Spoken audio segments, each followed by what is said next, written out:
perfumes, you will be happy. When you smell unpleasant smells, then you are unhappy as a result.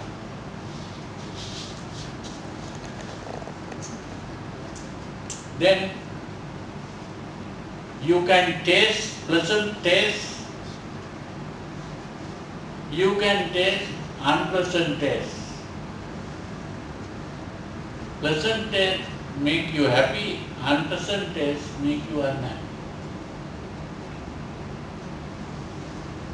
You can feel the touch in the body, a pleasant touch, or you can also feel an unpleasant touch. These are the things that make you happy and unhappy. Now, if you depend on these external vicissitudes of life for your happiness or unhappiness, that is, the mind is being shaken by what is going on in the world. If your mind is shaken by what is going on in this world in this way, you will be an unhappy person. But the happy person is the person whose mind is not shaken by whatever happens in the world. That is the true happiness. That is what is called nirvana. There in the sutra, what is called the Mahamangala Sutra, you hear, Puttassa loka dhammehi chittan yassa nakampati asokang virajang kemang etang mangala muttamam.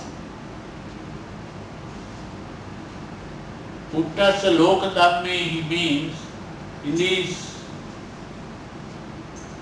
circumstances of life, pleasant and unpleasant circumstances of life. Tatsa loka dhammehi chittan yassa nakampati. If the mind is not disturbed, if the mind is not shaken by the changing vicissitudes of life,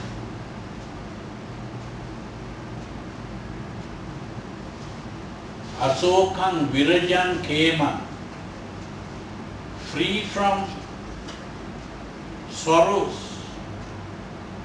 free from grief, free from desires, and being tranquil. The mind is tranquil, undisturbed by the changing vicissitudes of life. That is the greatest blessing, and that is nirvana.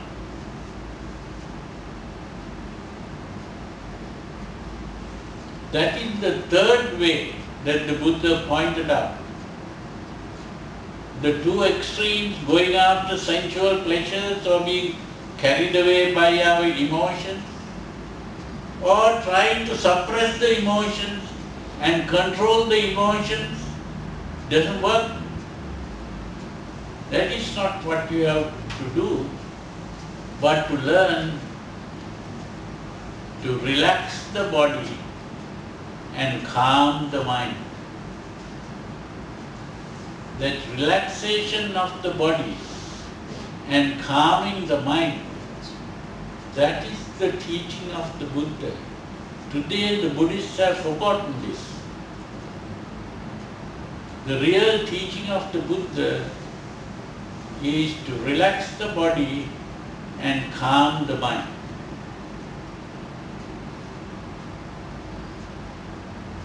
Not to be going after sensual pleasure or even trying to fight with the emotions and try to suppress the emotions. That's not the way. Just relax the body consciously and keep the mind undisturbed, calm and tranquil, free from emotional disturbances, free from emotions. That is the main teaching of the Buddha. That is the right way to go.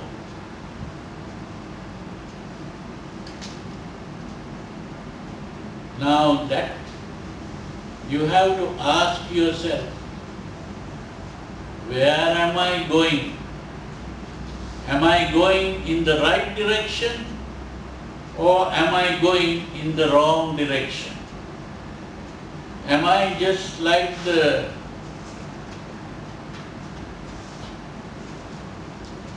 alarm clock, the pendulum of the alarm clock, swinging to one direction and swinging to the other direction? Is that the way we should be living, or should we learn to relax the body and calm the mind? It is only when we have relaxed the body and calmed the mind that we begin to experience true happiness. And to be able to do that, what we have to do is to become aware of what we are doing. Our mind is normally focused on what we see, or what we hear, or what we smell, or what we taste, or what we touch.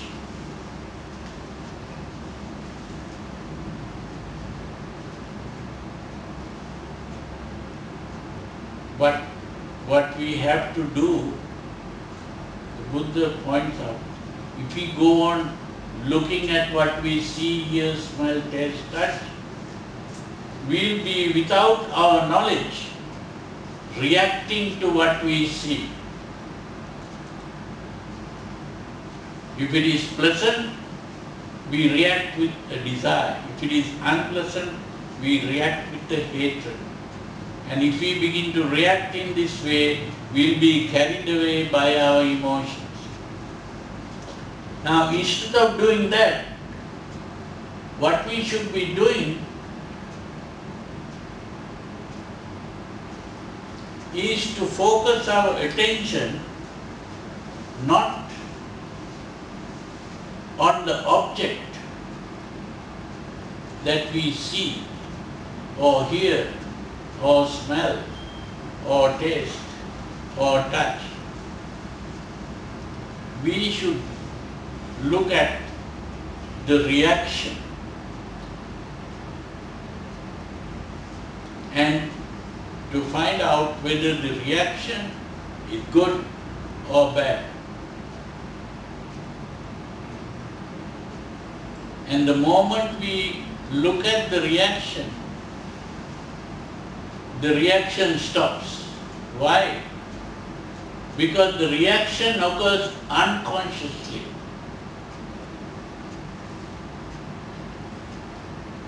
The reaction is unconscious. The moment we become conscious, the reaction stops. That is what we have to do. That is the meaning of what is called satipatthana, today translated as mindfulness. But even that word mindfulness, I think, is not the proper translation.